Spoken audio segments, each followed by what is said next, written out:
what the government is attempting to do is say, we have a portfolio of debt that we will refinance, and the savings that we are attempting to garner from the refinancing, we are going to capitalize and build and upgrade the South Coast sewage plant to tertiary level. Okay, fine. But Mr. President, an honorable member mentioned in this morning's debate a key area that I also want to raise in terms of the difference between the two agreements. And that is the issue of the sustainability performance targets. The member noted that in the debt for nature swap, the targets associated with the development of the Marine Spatial Plan, the MSP, were clearly outlined, clearly defined. And that was not by chance, Mr. President, because the targets that were associated with the debt for nature swap was based on a long and rigorous consultation with the Nature Conservancy, the technocrats, the public sector technocrats, and a wide cross-section of stakeholders to ensure that Barbados had the capacity to reach the targets for the Marine Spatial Plan, to ensure that that agreement could be reached. So it was not by happenstance or by chance that those targets were clearly defined. How the government arrived at these sustainability performance targets for this arrangement and this agreement, I don't know. It is not spelled out. Hopefully in the wrap-up we will hear more on this. But sir, it is critical because, as mentioned, there are conditionalities if the targets are not met. So it is imperative that the government articulates those targets in a way that Barbadians can feel comfortable that, one, the targets are achievable and we have the capacity to reach them. That is fair, Mr. President. I believe that that is fair. But sir, you will have Barbadians saying this is not a bread and butter issue. Why put over 240 million Barbados dollars, as I heard in the other place this morning, I'm hearing it's US $150 million. That's 300 million Barbados dollars. I don't know, Mr. President, so I'm going to say it's somewhere between 240 million Barbados dollars to $300 million in savings. That's where I am at, based on both debates in either house. But why go through the trouble of refinancing the debt? Why do this? Why treat wastewater at the level that we want to treat it at, to recharge aquifers, to push it back down in the ground, Mr. President, and then on top of that, give it to farmers for irrigation? Why do this? Because I have bread and butter issues that I want to deal with. I want the government to address. I have community needs that I want addressed. Mr. President, the government is going through this exercise for some key reasons, and there's some facts behind it. The first, and we heard it this morning, Barbados is one of the most water-scarce countries in the world. Not in the region, in the world. That is a fact. Sir, and I believe that the public has become desensitized to that because of our own success in the distribution network. By and large, the north or the east, that's a different conversation. But nonetheless, most Barbadians turn on the tap, water comes out.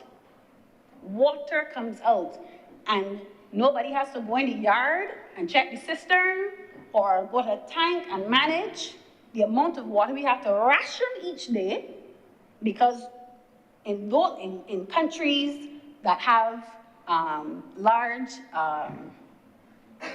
issues with water similar to ours, households have to have a cistern, you have to have a tank, and you have to manage that water. So when somebody's in the bath too long and you can literally see your water line go down, you know you have to turn off the tap. We don't have those issues in Barbados to the extent of other countries. So that desensitization makes Barbadians believe, no, they got a lot of water around. But that's not necessarily so, Mr. President. It is not necessarily so. Sir, as we look forward to, in terms of the climate crisis, increasing temperatures will place a significant demand, increased demand on the use for water. Just recently, the World Meteorological Organization said that there's an 80% chance at least one of the next 5 calendar years will exceed 1.5 degrees Celsius above pre-industrial levels. What that means, that the heat that Barbadians have been feeling is the coolest they will ever feel in their lifetime. I can repeat that. The heat that you are feeling will be the coolest it will be in your lifetime. Because temperatures, global temperatures are set to increase given the amount of global warming that is in the atmosphere. And when you're hot, what do? You bathe 3 and 4 times a day because you're just trying to keep cool. The water, you need water for what? Your plants, animals. Sir, I've been hearing there's the chickens are being affected by heat stress, and Barbadians are up in arms now because they can't. I'm here at sites, Mr. President. There's a low production in chickens. So you can start to see the direct impact of what people think is an esoteric thing that people keep talking about, not realizing it affecting the food in their fridge. So we have to be cognizant as a small island state, Mr. President, that climate change is not something for somebody else to deal with. We have to, yes, advocate on the global stage, but domestically, we have to get our affairs in order. But, Mr. President, I go further. That is on the demand side. It will obviously affect the level of supply. Increased heat means more or less, I should say, water supply going down into the aquifer. It is just that simple. It will decline the supply of water in the coming years. And if the demand is going to increase, but the supply is going to be reduced, then you have a problem. So what do you do? In addition to that, Mr. President, the rainfall that we are having, as we heard earlier, yes, it is a heavy downpour, it is a lot of water, but it is running off. The aquifers in Barbados say 3 months to recharge. 3 months. So if you have a year that, let's say 9 out of 12 do not get the required rainfall, and then a couple of days in the last 3, you get this downpour, every sporadic downpours that runs off. Where's the aquifer getting the water to recharge?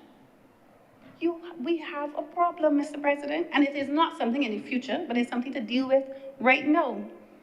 80 to 90% of renewable supply of water resources in Barbados, meaning the amount of water that is replenished in the aquifer by the water cycle, is used already.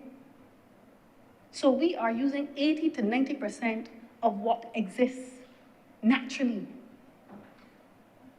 So if we increase demand, or if the supply goes down, we are in trouble. Mr. President? So this resolution before the House is critical to the survival of Barbados. There's no disputing that because of the issue and how vulnerable our water resources are to the climate crisis. But, sir, as good as the policy innovation may be and the resolution before us, and I do agree, the details, there are more details that need to be shared. There are some other issues that I want to ventilate. The first, Mr. President, is the South Coast Sewage Plant and the Bridgetown Sewage Plant serves 3%, just 3% of the population. I see some looks like, is that true? Based on the data, that's based on the data. 3% of the population. Sir, with this current upgrade and all of the effort that government is putting into this agreement, why haven't we heard how many more Barbadians will be served based on the upgrade to really give it value for money for Barbadians?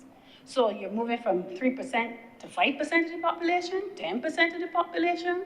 What is the level of increase in terms of service this upgrade will bring to the population of Barbados? Mr. President, in addition to that, if we are moving to tertiary level treatment, let us know, in addition to that, how it is going to augment the water supply.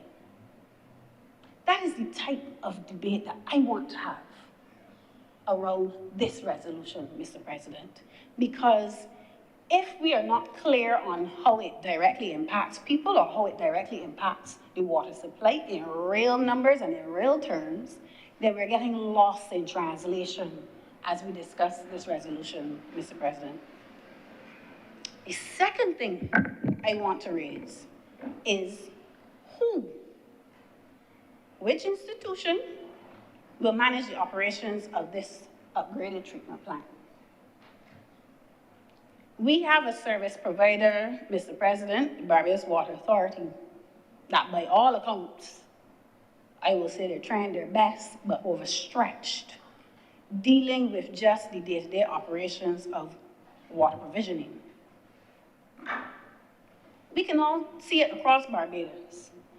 Burst pipes can't get fixed, you call them 2 and 3 times, nobody don't answer the phone, and you hear the barrage of complaints, Mr. President. In addition to operational challenges that the Barbados Water Authority seems to have, administratively, they also seem to have bottlenecks and challenges.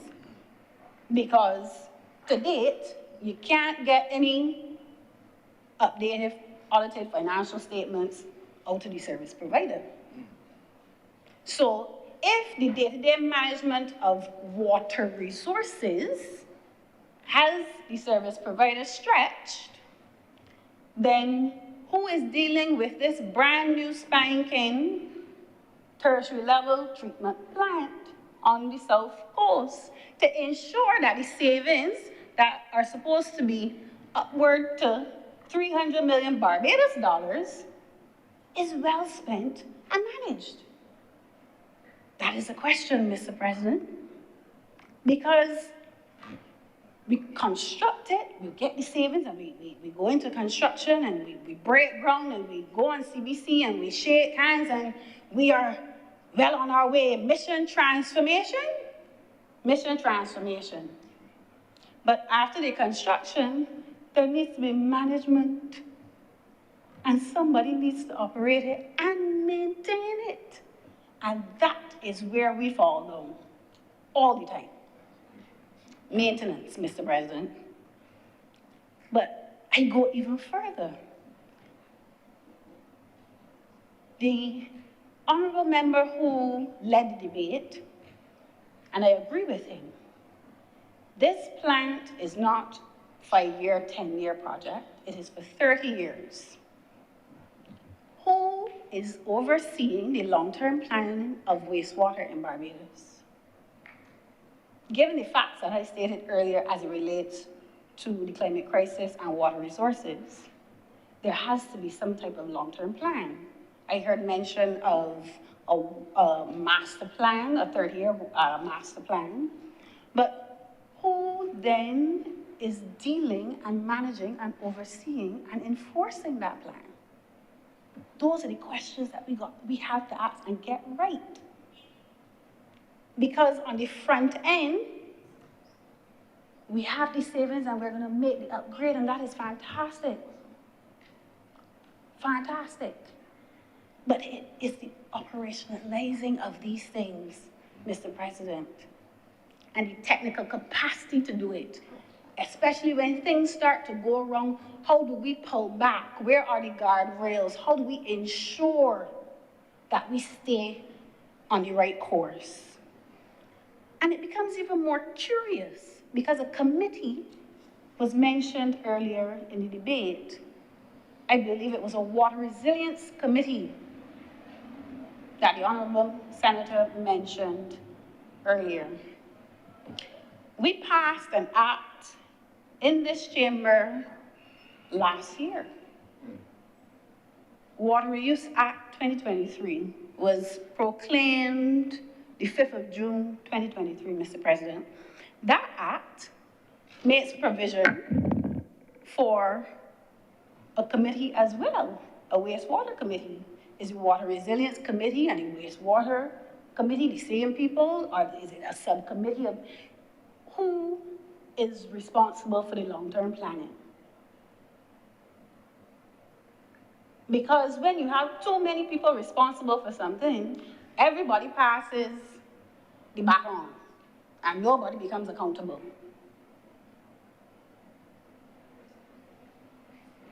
Nobody becomes accountable, sir. Because, no, it's not our committee that deals with that. It's the other committee. The other committee said, no, that's not our mandate. That's not our remit. It's the other committee. So the question has to be, is the Water Resilience Committee and the Wastewater Committee that is legislated under the Water Reuse Act part and parcel of the same committee, or the separate committees? And then who has the final responsibility for the long-term planning of wastewater in Barbados? Mr. President, and I say that because I want to really talk about the water sector in Barbados this afternoon. And I know people weren't expecting me to speak on this aspect of it, but it is something that is critical to this debate. So the last time we had an integrated water resource management policy in Barbados, listen carefully, which is best practice, an integrated water resource management policy was in 2008. Since then, we've had zoning policies, groundwater policies, but nothing that encapsulates the entire water sector and how it is to be managed along with wastewater. We put it in the PDP, the Physical Development Plan. We passed the water zoning, bits and pieces along the way. We made amendments to the Barbados Water Authority Act. And all of those pieces are supposed to come together and culminate into a sound management strategy for the water sector. But something is going wrong, Mr. President, in putting those pieces together. You want to know why? In 2020, we had a water protection and land use zoning policy that is supposed to address all of the issues that occur in the water sector. Yet, when you compare it to the integrated water resource management policy for Jamaica or even Trinidad, who update regularly on a 5-year basis, I believe it is, and I stand correct as that, but they do regular updates to their water policy. We are playing catch up. We are playing catch up, and we are playing catch up with pieces of policies that we're trying to put together to make a comprehensive whole. And maybe, Mr. President, that is a symptom of, and I hope you allow me to use this word, the water sector has been treated like a bastard child. 1 minute is in the Ministry of Agriculture, the next minute is in the Ministry of Energy, then we put it in Transport and Works. Nope, bring it over to the Prime Minister's office. Well, I'm hearing elevated now, sir. But the point remains, when you have a sector as critical as the one that we are talking about today, that the government has put significant effort into restructuring or refinancing debt, we have to take the water sector serious. And we cannot leave it to the service provider to be the person responsible or the institution responsible for policy. We can't do it, Mr. President. Mr. President, I rise on a point of order. I am loath to. The Honourable Senator is misleading the House and perhaps attempting to use information that is accurate and interpreting it inaccurately. The fact that the Prime Minister herself has taken responsibility for the water sector and no longer leaving it to line ministries is in itself making the point that the Honourable Senator is making, that it is to be treated and elevated as a point of importance that requires the leadership of a Prime Minister herself because it has been left wanting for some time. I think we've asked and answered your point. Mr. President, I understand today is a... You didn't... Please continue. Yes, sorry, good. Yes. Mr. President, no, seriously. The idea of not having a central department within government that oversees policy planning and policy development of water and wastewater in Barbados will be to our detriment. Will be to our detriment. Because as I said, there's no accountability. Where does the accountability lie when things go wrong? But, Mr. President, I don't want to get into certain things right now, so I will ignore the asides and continue. I say that, Mr. President, on the backdrop of something that's also very curious and peculiar in the water sector, and that is regulation and oversight. Sir, we are upgrading the South Coast sewage plant. We have a Fair Trading Commission based on Utilities Regulation Act that is supposed to regulate service providers.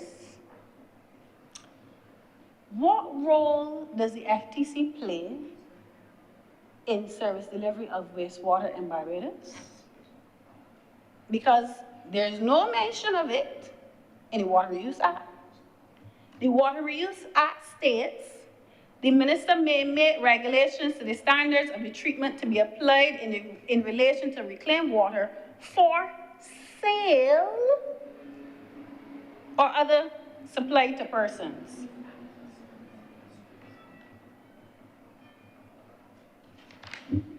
So, is it the minister? You hold on. Is it the minister or is it the Fair Trading Commission?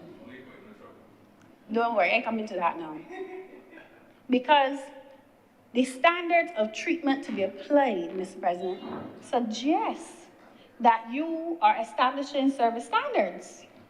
But yet, the Fair Trading Commission published a report 2 years ago, in 2022, in relation to the service standards for the water sector. So is it that we have a set of legislative framing that both the minister and the FTC are fighting for territory? As it relates to service standards in water and wastewater? I don't know. I'm asking the question. I am just reading the legislation, I'm reading the policy documents, and I'm seeing all of these inconsistencies that allows for this sector to have the types of issues that it has. Because we have, and I promise I will not go here in detail, we have people in St. Lucie who are unclear of the process or the procedure by which they seek recourse for poor service delivery of the product by a utility in Barbados. Mr. President, I also want to state that in addition to service standards, there's some inconsistency with who sets the rate as well. Mr. President, under the FTC, the Utilities Regulation Act, it states that it has the authority in Section 3, subsection 1. The functions of the Commission under this Act are, in relation to service providers, as I said, 9D says Determine the standards of service applicable. 9E, monitor the standards of service supplied to insurance compliance. That, I would assume, falls into those folks who live in St. Lucie. I have served family that live in St. Lucie, and I'll say no, they're not happy. They are not happy with the level of service coming from the Barbados Water Authority, right? But under the legislation, the FTC is the regulator and the institution that is supposed to be dealing with these matters. And that is on top of what I call a meter fiasco, that no one seems to understand what is happening, where 1 month you can live in a house with 3 people, 4 people. Your water bill is about $80, give or take. It has been for the last 12 months. And then up comes your water bill, $25,000. And somebody asks you if you have a leak. That happened in my house. How are we dealing with these issues as it relates to consumer relationship and the poor service that consumers encounter, and who is the entity responsible for taking up these matters, Mr. President? That is what I want to ask. And then it goes on, sir, in the Utilities Regulation Act, it says that the FTC should also carry out periodic reviews of the rates and principles for setting rates of standards of service. Yet, Mr. President, in the water sector, who sets the rates? Who sets the rates for water? The minister. It is the minister.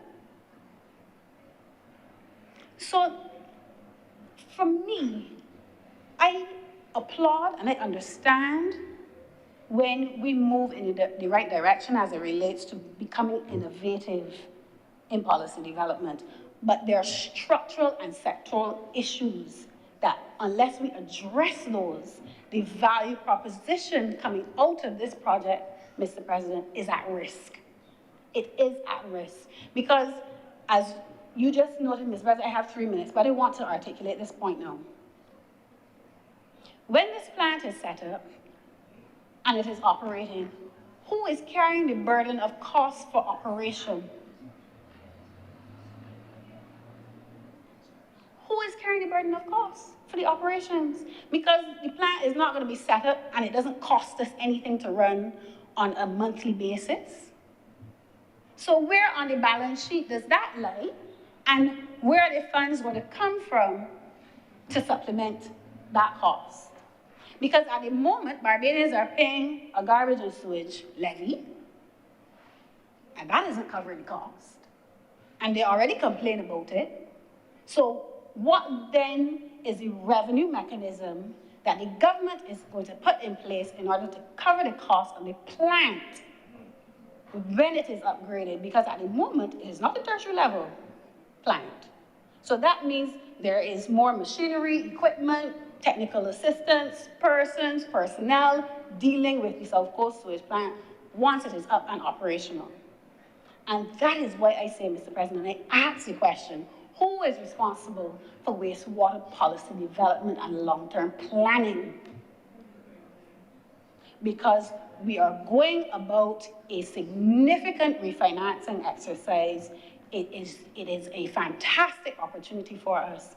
However, we have to get more serious as it relates to policy and planning in relation to water and wastewater in Barbados. And I believe that Barbadians deserve better in terms of the level of debate that we talk about, given that the existing issues that they have. Because to come and tell us we have a shiny new plant down on the South Coast means nothing to the people that still get in brown water, Mr. President, have issues with their meters. They don't know who to turn to in relation to recourse. But the government is 10 steps ahead. Meet us back here sometimes. We want y'all to come back. Deal with the structural issues as it relates to the operation, the legislative framework, and the policy development for the water sector in Barbados. Mr. President, I'm obliged to you. Thank you very much, Senator Dr. Drakes. Speaker, Senator Walters. Thank you, Mr. President. I rise to give a brief contribution to this important debate. I am happy that Senator Dr. Drakes came before me and gave a lot of clarity to some of the underlying issues that are prevailing when it comes to water and sewage in the country. Mr. President, there was a heated debate this morning when the opposition rose to respond to the resolution before us. Spirited debate. And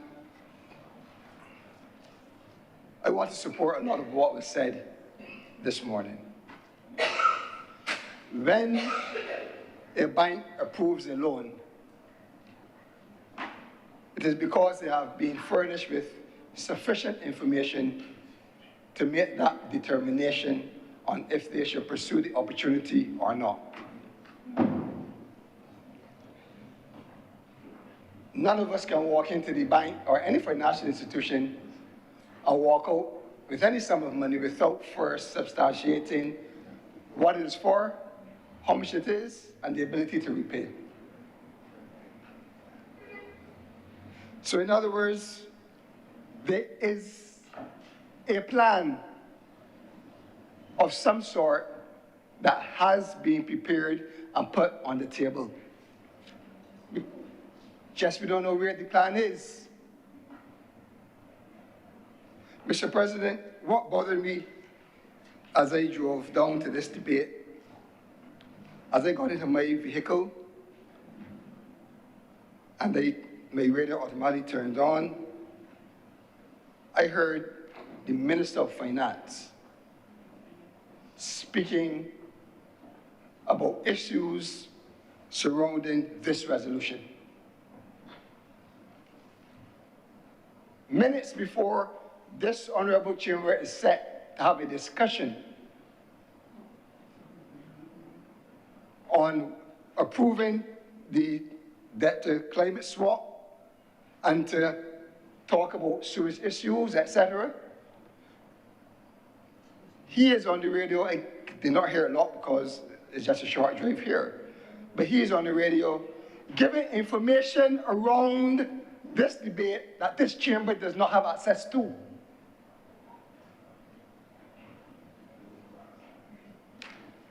Mr. President, how are we called to make decisions, to vote for, against, have educational debates,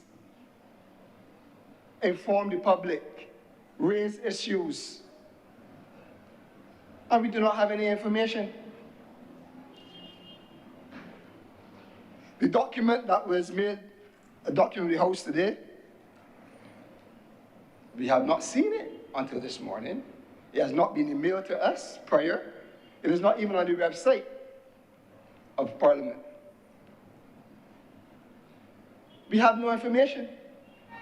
We are left to listen and write quick notes when Senator Blackman gave his presentation. We are left to take pieces of what happened in the other place to make an important decision as this, like this. And then Senator Blackman would say that Barbados is a model of governance. No, Mr. President, I disagree. I disagree. But where is the respect to this chamber that the minister can withhold information as relates to the dealings of this transaction, but it's on public radio even before a decision is taken in this House on the resolution? Where is the respect to the chamber and the members of this House? Mr. President, the Honorable Senator Charles Blackman, well, I guess some people that you're a cricket fan, they would say he had a long run up because he focused in his over an hour and about 15-minute submission very little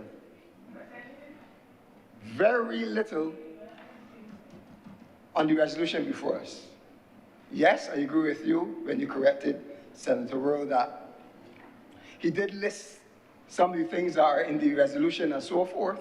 We spent very little time to explain to Barbados what this means. He spent a lot of time talking about the sewage on the streets and how it affected tourism. Facts. I'm not disputing that it was not on the streets. 3 years of flowing on the streets affecting tourism. Between 2016 and 2018, those 3 years, we had 1.9 million stayover visitors in Barbados. In the last 3 years of this government, after COVID, they have 1.6 million visitors in Barbados. So they have a perfect pitch. I can't get the ball played. Those are the facts now. But I'm not here to defend. I'm here to share facts. So, talking about the minister swimming and all this thing, we had more tourists coming to this country with sewage in the street than this government had without. I'm not saying we should have sewage in the street, Mr. President, but I'm just showing you that the government has a long way to go in getting back to some of the industries and some of the things that we had going in this country before they came to office. Mr. President, I'm not doubting the figures, Barbados Statistical Service. But what we are clear of here, Mr. President, is something that the government has kind of played around in this conversation very, very smartly. But what is clear today is that the taxpayers of Barbados will have another loan on the books, on the balance sheet. Because the resolution speaks to $600 million. But as was repeatedly said, the savings will go towards another loan that will be taken out for the capital project that has to be undertaken for the sewage project. Mr. President, I want to raise. I raise on a point of order. I want to ensure that the public is not misled because this loan and the savings are not going to service any other loan. The savings are going to service different things and different infrastructures to build up the capacity of the country. And the nature of what we're debating today, a loan or swap, it means we're not incurring no new debt at all. I want to make that clear. I've listened and I've enjoyed some of the things that the honorable member has said, but I had to intervene to correct that mistruth. Don't fall down the line of your other colleague. No, you're going well. Talk, but don't mislead people. Thank you, Senator Lovett. Senator Walters, in my listening, the indication was that the savings would finance the plant, not to go to any loan for the plant. Okay. Mr. President, allow me to quote the minister in his presentation in the other house. That is very in sync with what Senator Chad Blackman said as well. Yes, I can quote. Yes, I verified. Allow me, sir, and I quote. But of course, sir, we cannot wait 15 to 20 years, sir, to build to upgrade a plant. Because the plant needs financing to be able to be upgraded, and therefore we have entered into an arrangement, sir, where the savings from this particular transaction that we will see over the course of 20 years, these savings will approximate to roughly $150 million US, sir, and therefore, if you accept, sir, over that period of time, we borrow the money up front, sir, to build the plant and related infrastructure, and use the savings to pay off the capital loan that we are going to incur from the IDB and GCF in part. So while the resolution before us today may not convert to a debt increase, the savings that are going to be derived from the transaction will allow us to service a new loan that will be on the books of the balance sheet. So we have established that today, Mr. President. Just to be clear, Yeah. I understand, I tell you what you're saying. Yes.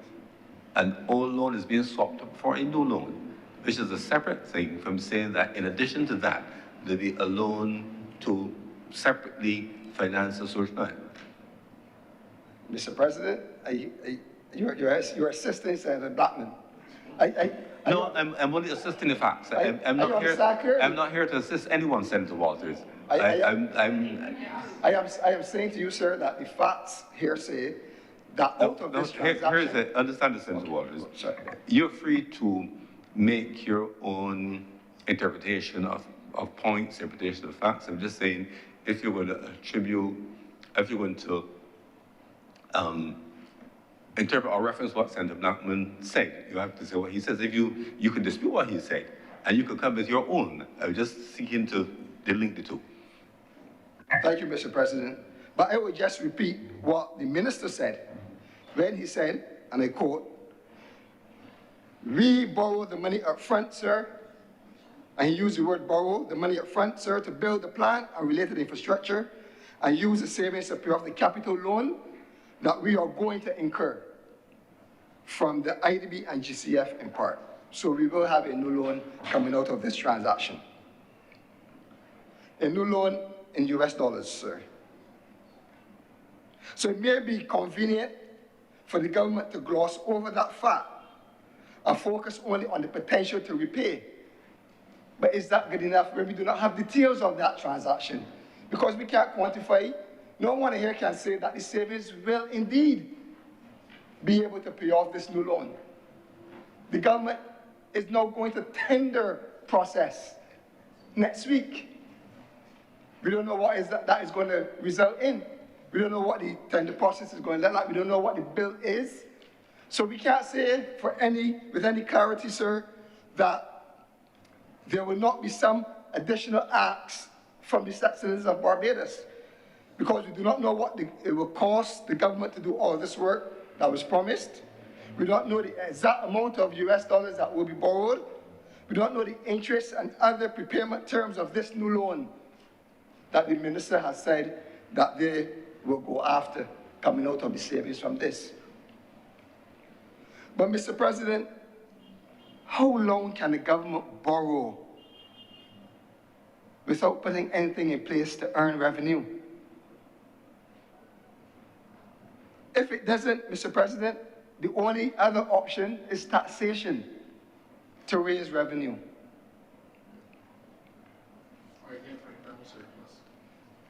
Mr. President,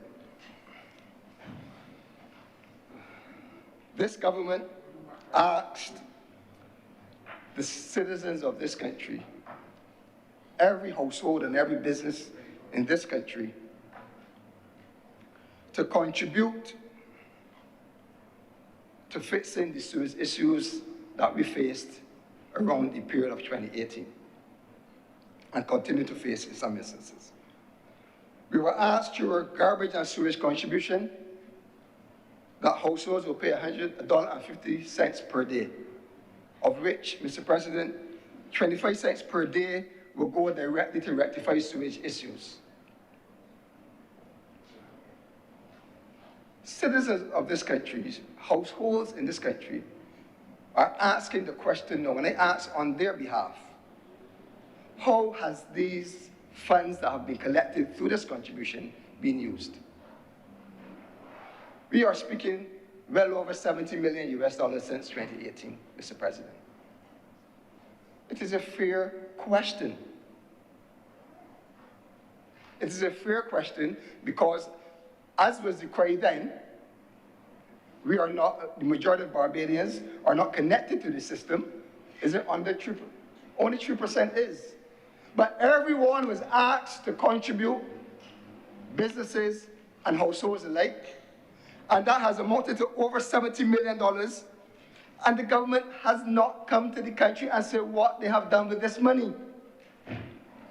But yet they're asking taxpayers to enter into another loan to deal with the issues of the South Coast sewage project. A new loan that will add to the $14.9 billion in debt that this country is already in. That is more than it was in 2018. Mr. President, sir, I'd like to raise on a point of order.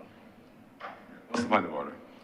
I want to make it clear again for all those listening and for the Honourable Senator in his presentation to ensure that the public understands that this is not a new loan in any way, shape, form, fashion, anyhow, at all. And to say so or impute otherwise is a mistruth. Untruth, sorry. Please proceed, Senator. Mr. President, the new loan in the arrangement for the IDB and the Green Climate Fund of about 110 million US dollars that was spoken about in the other place will be added to the $14.9 billion in debt that the country has as at September 24th, as per the Central Bank of Barbados. And another debt of 54 million US that was made public this morning as well in the media will also be added to that. I must remind the chamber, Mr. President, that the excess of expenditure over revenue for the period 2024 to 2025 is $943 million. The excess of expenditure over revenue, which means that the government has committed spending $943 million more than it will earn. But we are faced continually with an announcement every other week about a new loan that taxpayers will be asked to repay.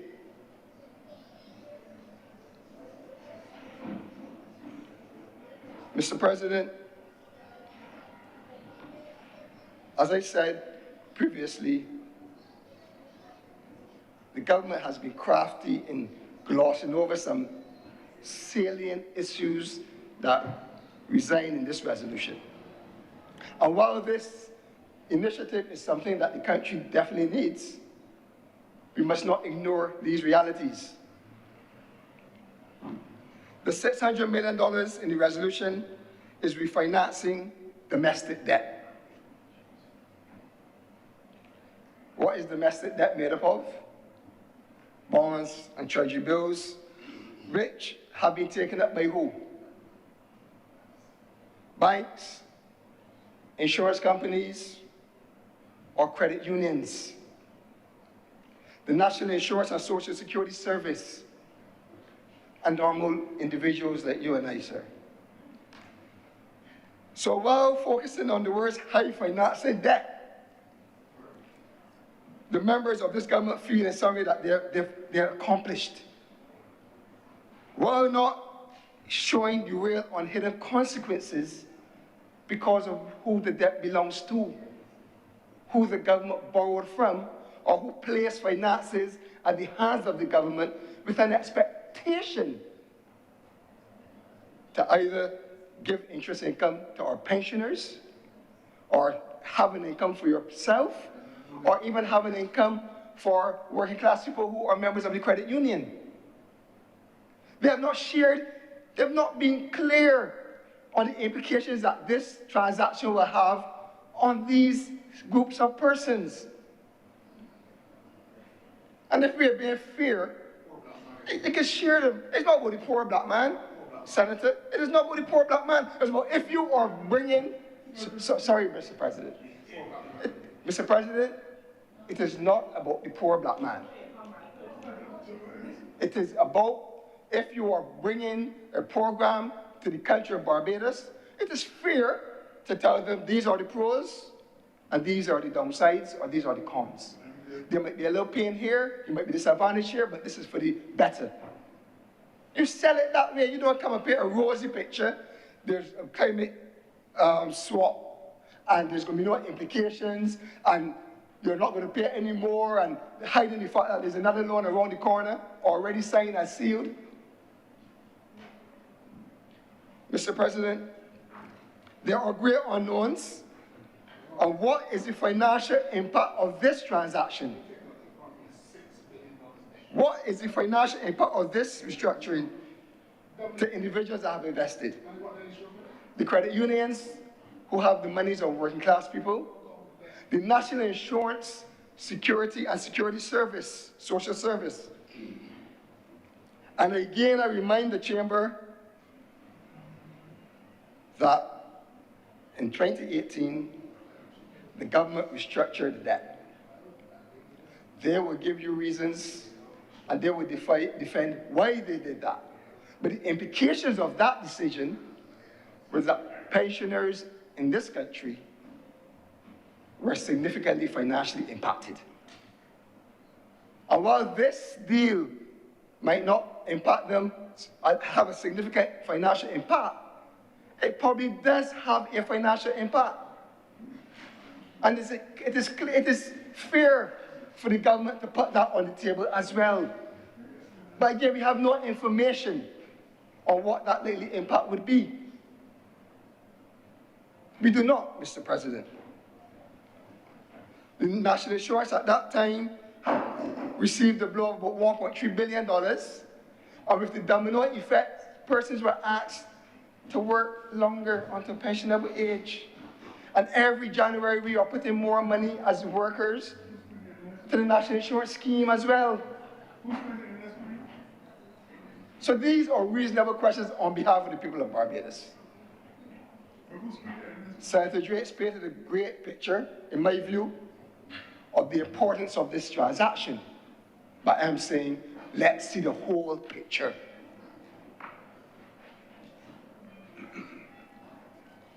But my caution to the government is that while the deal may seem attractive, the government has to manage its reputation with local investors. Because this is a debt restructuring. Again, that will affect local holders of bonds and government securities. So there's likely to be continued loss of confidence in the local market when it comes to investing in government securities if this trend continues, Mr. President. And I am not sold about all of the talk about investor confidence. I shared the last time we were here, Mr. President, that we have not had more foreign direct investment in this country since 2018. Above 2018. And you just got to go back to the Central Bank to see.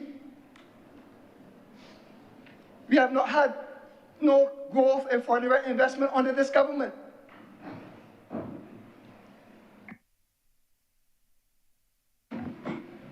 Mr. President, I beg to raise a point of order. What's the point of order? Mr. President, to suggest or state that foreign direct investment in this country has not increased, particularly under this administration, is not only untrue, but it is a gross misleading of our great nation and its people. One, the investor confidence in this country has returned in a way unimaginable by the other side. That's one. And two, both in our domestic and external investors, people continue to invest in Barbados in the main way. It is also where you're starting to see increased airlift and people wanting to build hotels and restaurants, including the honorable member. He would know that investor confidence in the retail sector and the hospitality sector has increased. So to come and say to the public that investor confidence and the foreign direct investment has not increased is untrue. It is untrue.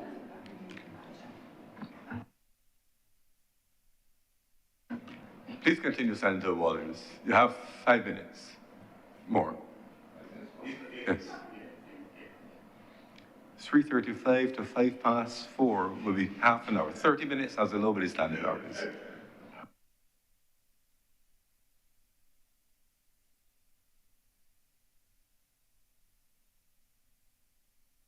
Mr. President,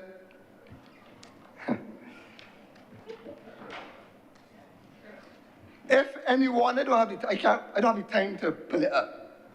I encourage those following the debate to go to the Central Bank report Q of September 2024 and look for foreign direct investment.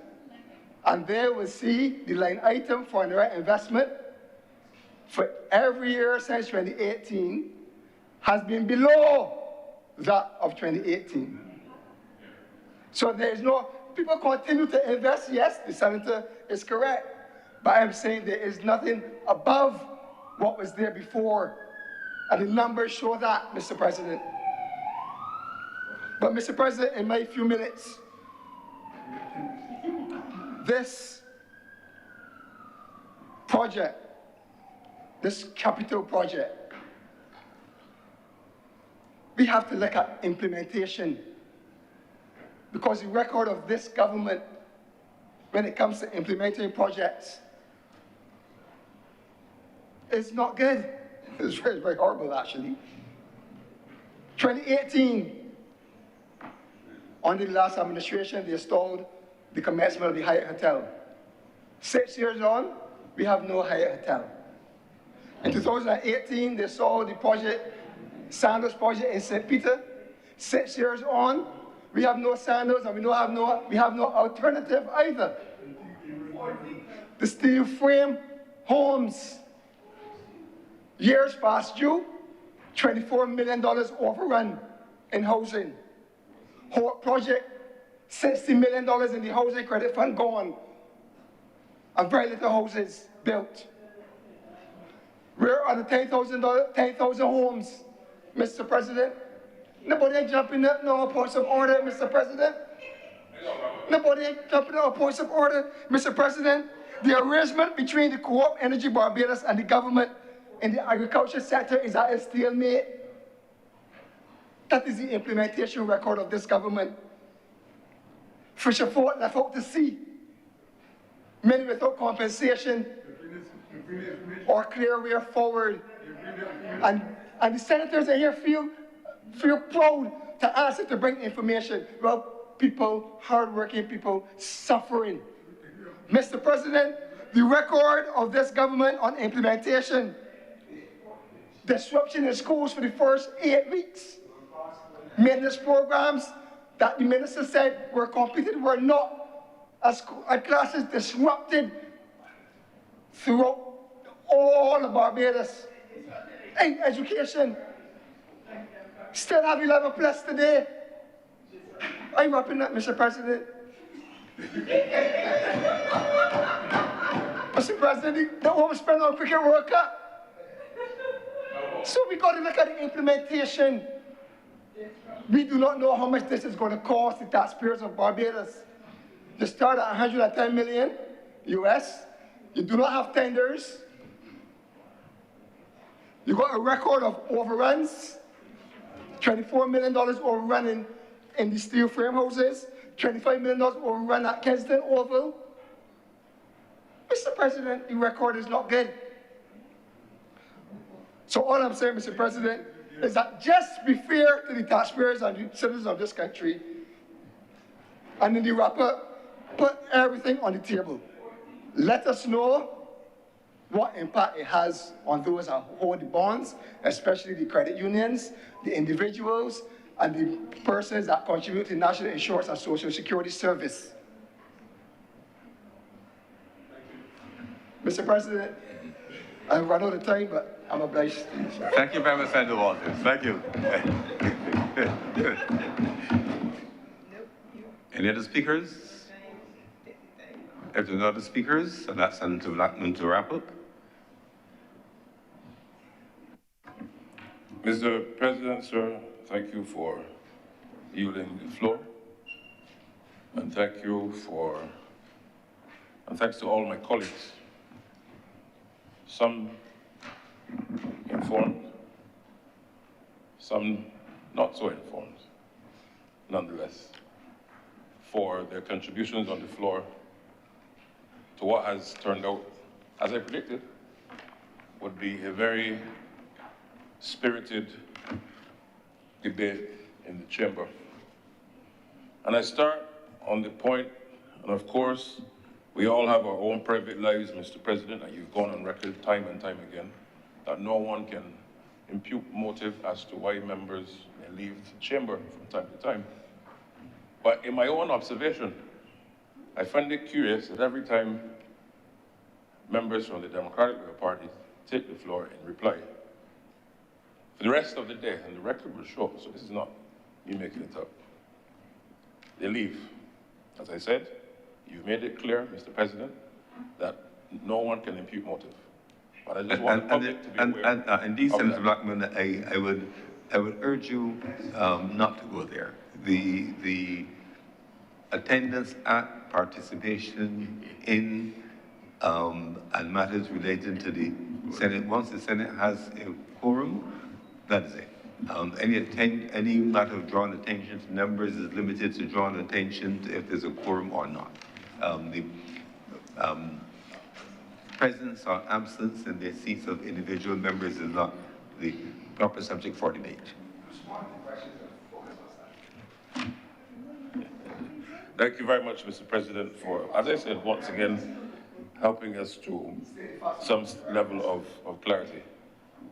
And I will continue to focus in my wrap-up, Mr. President, on helping the public to understand, once again, the purpose of the bill that we have before the House today, the importance of it in the context of where we're going, reminding them, not as much as I did this morning, as to how we got here, but equally where we're going and the benefits for the country. Now, there are a number of questions have come up, and I want to start on the issue of confidence and purported lack of confidence in taking up bonds. Let me go as far as even last year.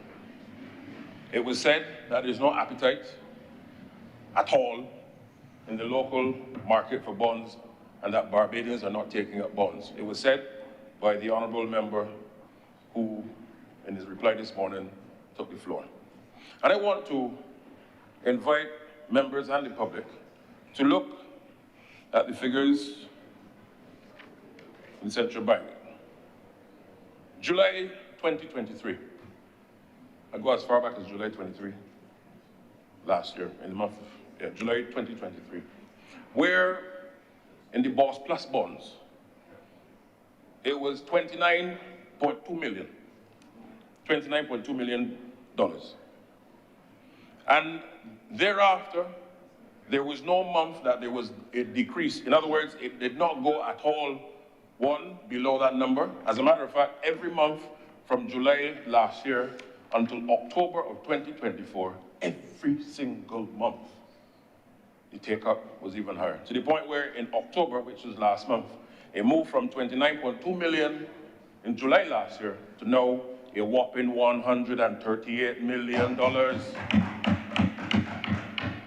Now, I understand that the Democratic Labour Party's track record on economic performance and economic management has been abysmal. I get it. Bajans get it. As a matter of fact, they come to expect it. But to come and mislead the public and try to doctor figures and make people believe that things are no worse off, when as a matter of truth, it is the complete opposite. It is wrong and it must stop. It must stop. And I want to start there. The second thing I want to address is the whole issue of the conditions precedent and a lot of talk of what has been in the resolution and the idea to suggest to the public that the resolution does not make clear what are these conditions and what are the terms and what are the standards that we have to treat to. It would have been better, even though not advised, if the honourable members from the Democratic Labour Party had got to the floor, Mr. President, and admitted that they did not read the document, and so, as a result of not reading the document, they did not see what was in the resolution with respect to these conditions. But to say that they were not put in the conditions is an untruth, and it is wrong. But I understand, in my observation, perhaps one of the members were not prepared, and this morning they said, hold that speech, I'm going to speak it. And therefore, he was at variance with the truth. I want to raise Senator Walters. The senators been sitting in the House, Mr. President. In my presentation, I focused clearly on the fact sir, on the fact that the resolution has called on savings to service a new arrangement. And I'm saying the details of the new arrangement is not forthcoming, so it cannot be measured if these savings will, in fact, be able to service the new arrangement. Indeed. Senator Blackburn, please continue. Mr. President, I understand what is happening here. You have a situation where the honourable member who just rose to his feet and the honourable member who replied to my presentation this morning are trying to every week figure out who is going to reply to the leader of government business or whoever leads the debate, and that internal confusion is causing them, because I was not making reference to what the honourable member was saying. I'm talking about who replied to me this morning, and I was very specific. That notwithstanding, I will continue. And perhaps it might be advised if the honourable member on his side decides who is the leader of opposition business in the Senate and not come in here and try to fight it out in the public. It is not a good look. It is not a good look. It is not a good look. Come to the public with a united front and not this division that the DLP is portraying to the public. It is not good. You ain't had to fend for yourself and he gone.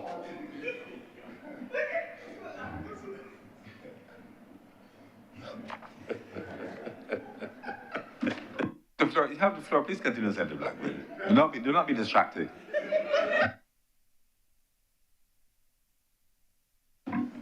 Mr. President, I would look at you and not Senator Rogers because he has me laughing all the time. But seriously, Mr. President, sir, on the issues of the policy conditions precedent in the guarantee, I want to walk the public through in my wrap-up on a few things, and it's here in the resolution, not in my presentation. It's in the resolution for the public to have. It's here. It's here, and I encourage members to read it. 1, macroeconomic sustainability.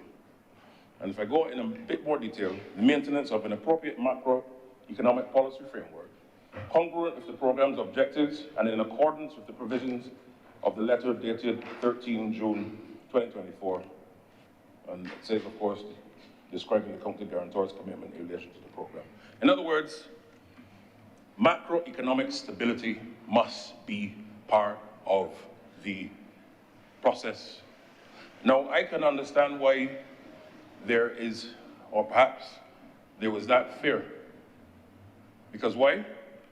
The honourable member, Senator Worrell, was part of an administration where macroeconomic stability was never in the same sentence of his administration.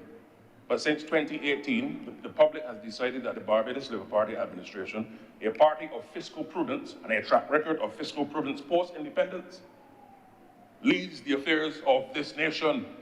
And therefore, when we signed on to this and we bring it before the House, we have the track record, not just from 2018, but post-independence as an administration now and as a party that understands the importance of fiscal prudence and proper macroeconomic sustainability. We have the track record. It is why the investor confidence has come back. It is why we have surpassed every measure and benchmarks as outlined by all different indicators around the world. Secondly, strengthening the enabling environment for resilient investments. And we go and we see enhancing the strategy and governance to promote climate resilient investments. And in particular, Cabinet approval of the Barbados 2035 High-Level Investment Plan for Prosperity and Resilience, directed to 1, setting up a common framework, Mr. President, identifying investment in adaptation and resiliency, and 2, identifying priority investments and related resilience objectives. But I go a little further. Cabinet approval of establishment of a project steering committee to meet transparency requirements of the Paris Agreement, including a clear mandate of the PSC and the invitation, of course, for its first meeting, including invitees of the Bureau of Gender Affairs as an observer. And I go on. Strengthening the water and sanitation sector's regulatory and strategic framework to promote resilient investments. And why is this so important? As I said, it's a long list, but it's all here. And the reason why I'm saying it's here, and not just in my presentation this morning, because 1, it showed that there was no reading of the document, particularly in its entirety, but 2, to make the suggestion that we brought something to this honorable chamber that was not in the document is not only misleading, but to give it an impression also beyond Parliament that the country is not handling the affairs correct. And that's not true. It is there. And as I said, what you need to do, and what I encourage members to do, is to read the documents. Read the documents. Senator Boyce, you know sometimes you're handed the brief minutes before you have to go into court. And you still have to represent the interests of your client. Senator Nichols can attest to the same. It is part and parcel of the nature of governance. We are in the business of reading, and high volumes of work at that, Mr. President, sir. Now, when I go on and I look at the actual issue of the Water Authority, and I commend Senator Doctor, and I have to now get used to it and roll it off my tongue, Senator Doctor, for treating a number of issues relative to the Water Authority. But I also want to speak on a number of the salient bits and points, particularly as we look at the Water Authority Strategic Plan, 2025-2029, Mr. President. Because 1, the plan recognizes the complexity really that surrounds the challenges facing the Water Authority. Now, it is unfortunate that each time we have to go forward and take the debates forward and take the strategic planning of where we're going forward, that we have to remind the country of where we started. Believe you me, everybody on this side would prefer if we roll out our plans, not having to remind not only the country but ourselves where our starting point was. But that starting point, we started below 0. It's not even to say we started at 0. We were starting at a minus, a deficit. And therefore we had to climb to 0. Imagine there's a number line, and now move ahead and climb up. So ordinarily, perhaps if we were at 0, we might have now been at 20. But we are now at 5 because we had to now come from minus 20. It is a fact. And that minus 20 was May 2018. Then you had COVID. But notwithstanding COVID, we were still able to stabilize this country. Investment still came. And you had a situation where people continued to do well with Barbados. Now, with respect to the water, as I said, no, don't worry, come in. It also recognizes that with the climate crisis being a present factor, the framework of how we treat the issue of water is critical. Because why? Particularly in the context of a natural disaster, Mr. President, how we respond, our ability to ensure that our people have access to running water over time, our ability for our population to have access to water, even if it's not running also, but to meet their basic needs in the context of a crisis is going to be key. So we have to build out, because the reality is Barbados is on the front line of the climate crisis. And the Water Authority did not receive the investments, and that's why I made a point this morning, Mr. President, sir, that you had the priorities of a a nation treating to the issue of sanitation neglected, but instead, millions of dollars were spent in a building that brought no utility to the public of Barbados. And as a government now, we have the obligation to ensure that our people and our sector is put on a firm footing for the long term. And I know Senator Walters agrees with me. I know he agrees with me. He agrees with me 100%.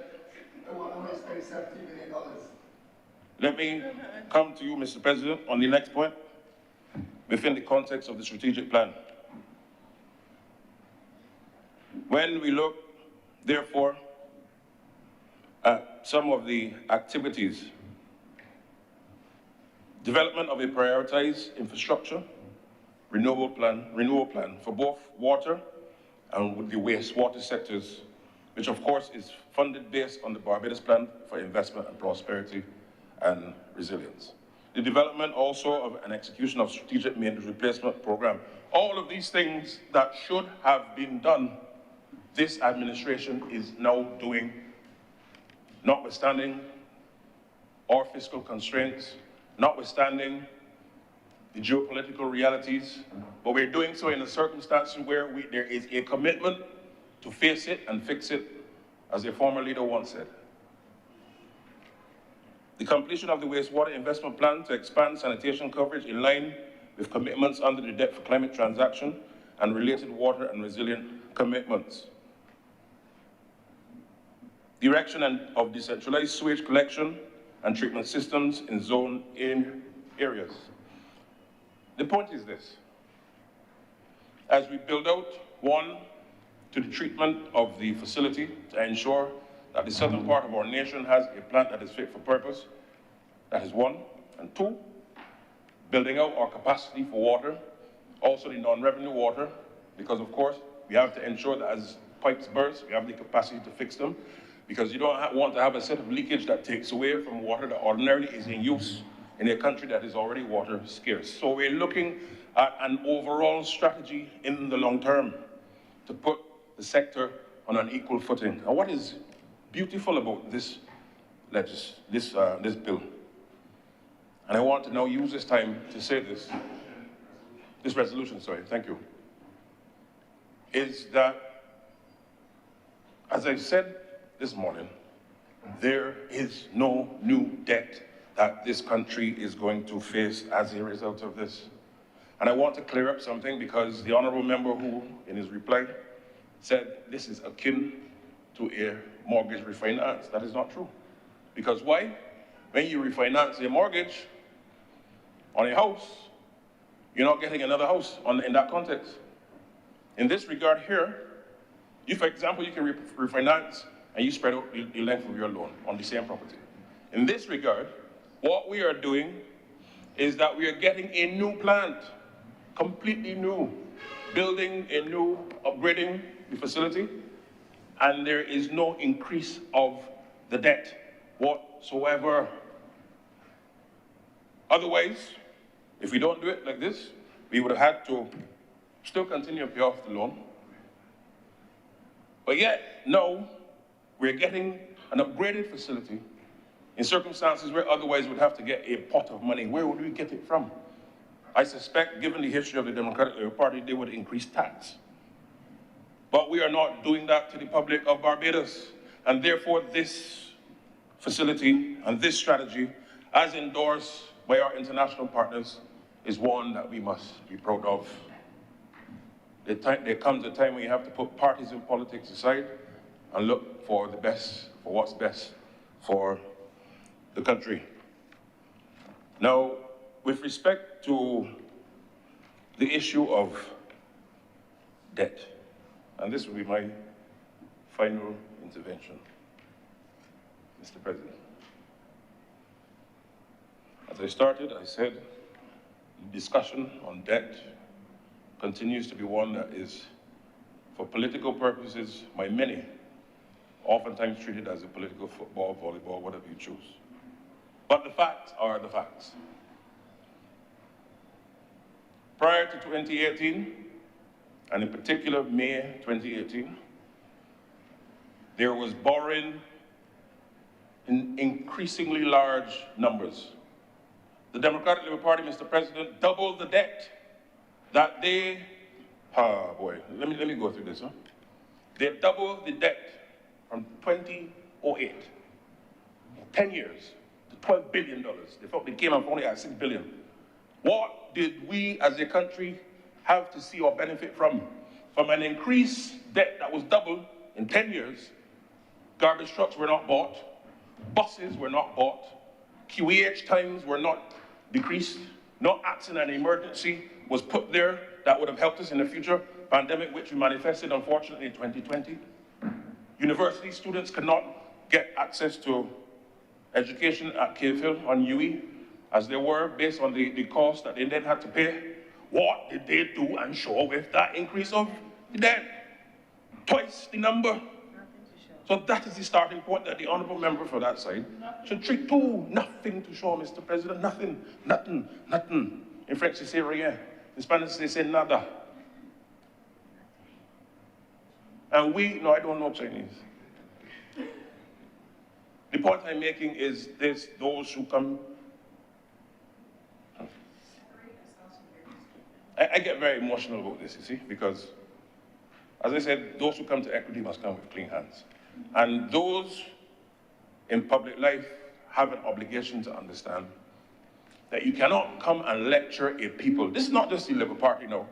You cannot come and lecture a nation on economic governance when you had 10 years to show that you could do a good job and you failed abysmally. Failed. If their governance model of 2008 to 2018 was any examination to get them into any institution around the world, you would see golden bars put around them, no DLP allowed. It would be akin to how they treated members of their party recently. You are not allowed in here. Imagine, Mr. President, you have people talking about governance and good governance and leadership and inspiration and the people of Barbados, but yet you can, in one breath, say God, and then in the next breath, tell people you can't come into church on a Sunday.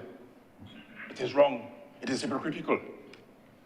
Those who come to equity must come with clean hands. And I understand that the honourable member is now left to face all of this music on his own, fine.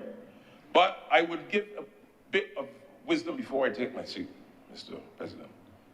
Public life demands of us, particularly as young politicians, in my own personal experience, to be truthful with the people. Admit that economic management is always better off under the Labour Party. Let's start there, the Barbados Labour Party.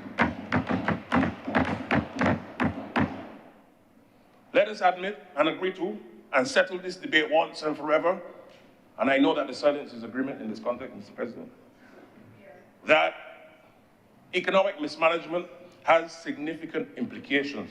It's not just about pointing fingers, you did this, you did that. No, no, no. These things have long implications long after the actors have gone and have been voted out. And people now have to come and roll up their sleeves and put their hand in the proverbial muck and spend time and loans that they're talking about to fix the wrongs that they should have done. This is where we are as a country. We are taking these loans to build the capacity of this nation. We're not taking these loans to line anybody's pocket or to do things that would cause you to end up in a penitentiary in foreign lands. No. This is to build the capacity. And for a small nation to be able to work with the banking sector and the international community, the multilateral development banks, to be able to have this is beyond commendable. And it should be a proud moment for all of us. Government, opposition, independents, everybody. This is where we need to rise to. And therefore, Mr. President, I want to thank everybody for their contribution and for us to now move to the next stage of development. Barbados is now a country that is now akin to leadership of the climate crisis and fighting the climate crisis and finding innovative ways to respond to these major challenges, notwithstanding our limited fiscal space as a smaller and developing state. as Dr. Drakes would have indicated. We have a proud legacy to uphold. And therefore, Mr. President, with those words, I want to thank you and beg that this be now read a second, no, sorry, resolution will be now passed. Thank you. Thank you, Senator Blackman. The question is that this resolution be now passed. Will those honourable senators in favour please say aye? Aye. Those against please say no. Methinks the ayes have it. Resolution is accordingly passed. Senator Cummings. Thank you very much, Mr. President. I beg to move to suspend the adjournment of this sitting of the Senate. Sign it.